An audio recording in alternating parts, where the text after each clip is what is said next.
Hello guys, তো আমি আজকে ফ্রাইড রাইস বানিয়েছিলাম, তো ভাবলাম তোমাদের সাথে একটু শেয়ার করে নিই। প্রথমে আমি চালটা ধুয়ে একটা হাঁড়ির মধ্যে জল দিয়ে তাতে সাদা তেল দিয়ে দিলাম। এবার আমি একটু লেবু দিয়ে দিলাম।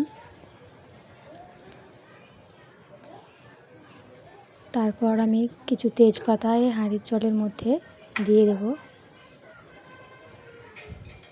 এবার আমি গোটা গরম মশলা এই পাত্রের মধ্যে দিয়ে দিলাম। তারপর আমি বিনসগুলোকে ছোট ছোট করে কেটে নিচ্ছি। জলটা গরম হয়ে গেছে, চালটা হাঁড়িতে দিয়ে দিলাম। একটু নেড়ে নেব।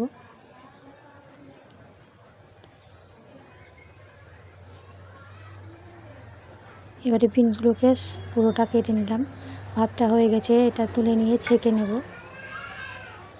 জলটা ঝরিয়ে নেব।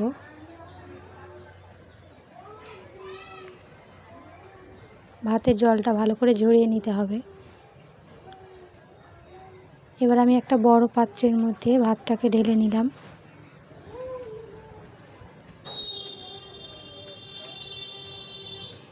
একটা খুন্তির সাহায্যে ভাতগুলোকে একটু সুন্দর করে নেড়ে নিলাম। এবার কাজু, বাদাম, গাজর, ক্যাপসিকাম, বিনস এগুলোকে ভেজে নেব। এগুলো আমার ভাজা হয়ে গেছে, এগুলোকে ভাতের মধ্যে দিয়ে দেব। একে একে মিশিয়ে নেব সমস্ত কিছু। তার আগে একটু ভাতে ঘি দিয়ে দিলাম।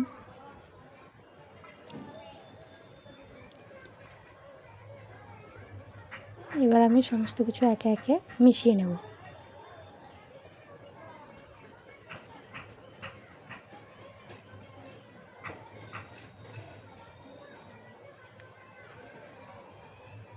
এবার সব কিছু আমি একসাথে মিক্স করে নেব।